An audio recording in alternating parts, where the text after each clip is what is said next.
Voilà, l'histoire du début, c'est qu'on est quand même dans d'anciennes cabanes ostréicoles qui étaient complètement à l'abandon et qui donc ont été rénovées pour les artisans.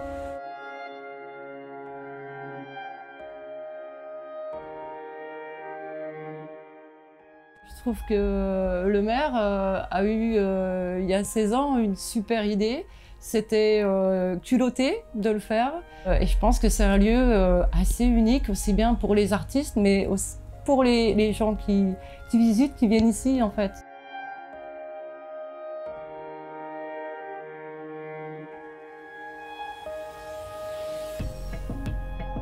Ils nous louent les cabanes à l'année. On signe chaque année une convention. Voilà, un loyer relativement modéré. C'est pas pour de l'argent qu'ils l'ont fait. Ils l'ont fait vraiment parce qu'ils voulaient créer autre chose. Et pour ça, on ne peut que les féliciter. Et en plus, ils nous accordent de leur confiance.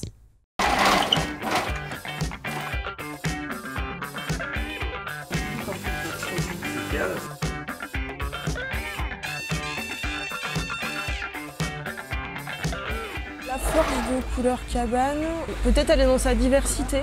On a la chance d'avoir énormément de métiers qui sont représentés.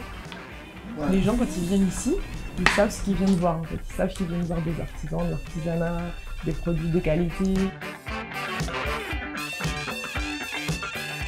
En fait, c'est bien de ne pas se sentir tout seul, en fait. Oui. C'est vrai, quand tu vas sur tes marchés, festivals et tout ça, tu rencontres des gens, après tu vois d'autres personnes et tout ça. Là, en fait, on est un peu tous ici et du coup, on se sent un petit peu moins seul.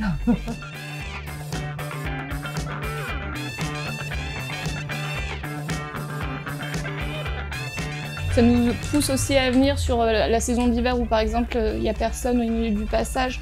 De savoir qu'il y a d'autres gens des cabanes qui vont être ouverts, ça nous incite à venir aussi, un peu par solidarité.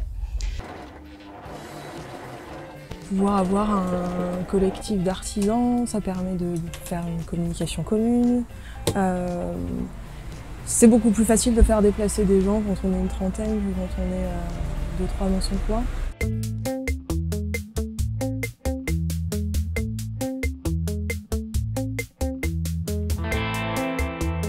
Si on apporte ce que maintenant, c'est un des sites obligés de visite d'Oléron. Les restaurateurs sont contents parce que voilà, les gens ils viennent passer la journée, ils visitent les cabanes, ils vont au restaurant. Enfin, il y a complètement une autre vie sur ce port grâce aux cabanes d'artisans, je pense.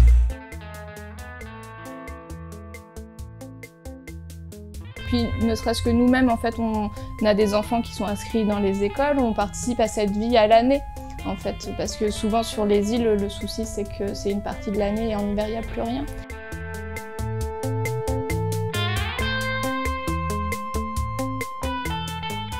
On est tous des artisans, même si on fait des choses différentes, même si on ne pense pas toujours pareil, mais on est tous dans le même bateau, on veut vivre de ce qu'on fait et on arrive grâce à qu'on fait partie de cette association.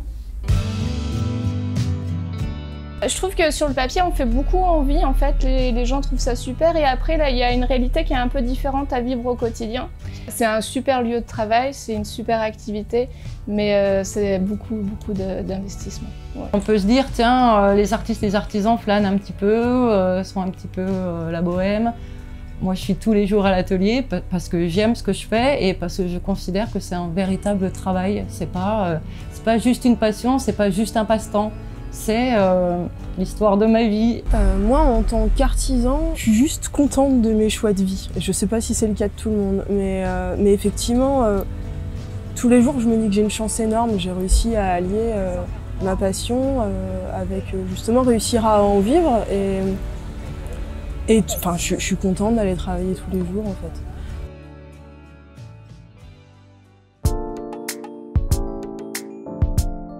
Il y a des périodes où on a envie du collectif et il y a des périodes où on a envie d'être assez seul. Et au final, sur les interactions entre les gens, et ben, suivant des moments, des périodes, on va plus avoir envie de travailler avec certaines personnes que d'autres.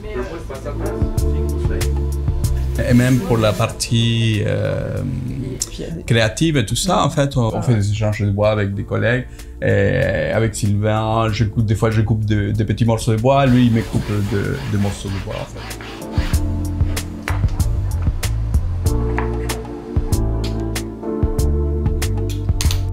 Moi j'ai rencontré Sylvain, le luthier, il y a 8 ans quand je suis arrivée dans la cabane. Au début j'ai fait quelques illustrations pour lui, comme ça, de manière sporadique. Et puis je travaillais aussi avec lui pour les gravures. Donc ouais, il y a un vrai échange de compétences. J'ai l'impression qu'on a des démarches écologiques, on y est en tant qu'artisan sur nos vies personnelles. Peut-être qu'on les a pas, on sait pas ce à quoi on aspirait dès le départ, mais en fait par la force des choses, on l'a fait. On achète moins, on récupère plus, ça devient une habitude et un mode de fonctionnement. Dans le fait de réinvestir les cabanes qui étaient des cabanes d'ostréiculteurs, c'est déjà une façon aussi de réapproprier un lieu plutôt qu'à en créer un deuxième. Même là, la mairie finalement, elle a déjà anticipé ça il y a quelques années.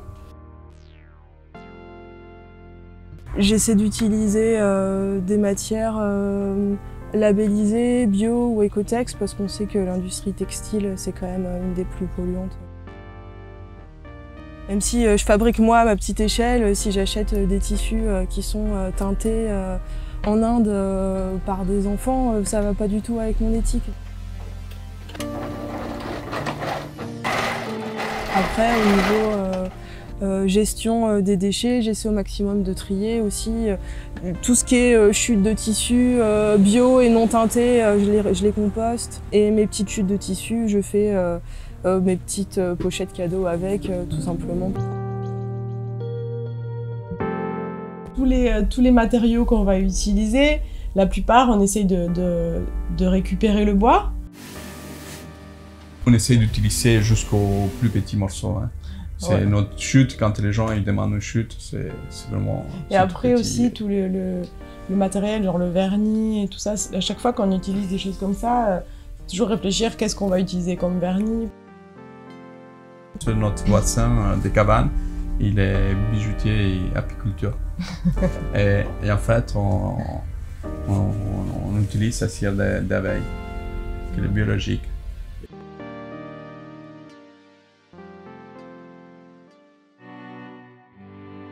L'idée d'avoir l'atelier ouvert au public, c'est génial parce qu'en fait, on est là, on est en train de travailler tout le temps. Et en fait, les gens, ils viennent, passent...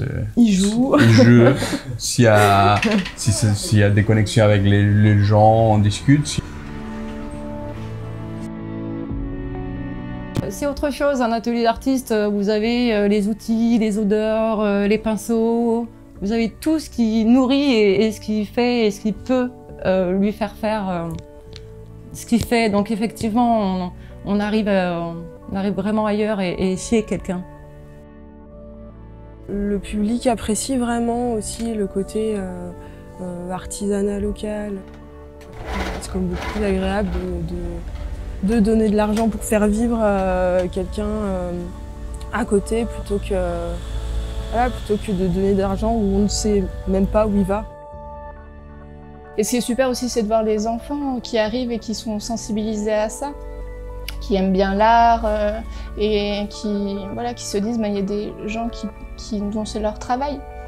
Bon, déjà, rien que se dire que ça puisse être un travail, c'est déjà chouette. Un endroit de rencontre finalement, puisqu'ils savent où on est. L'année d'après ils reviennent, l'année d'après encore ils reviennent. Et du coup, ça crée des relations avec les clients qui sont chouettes. Et voilà, on est là tous ensemble à faire des métiers différents et c'est chouette. On est bien là.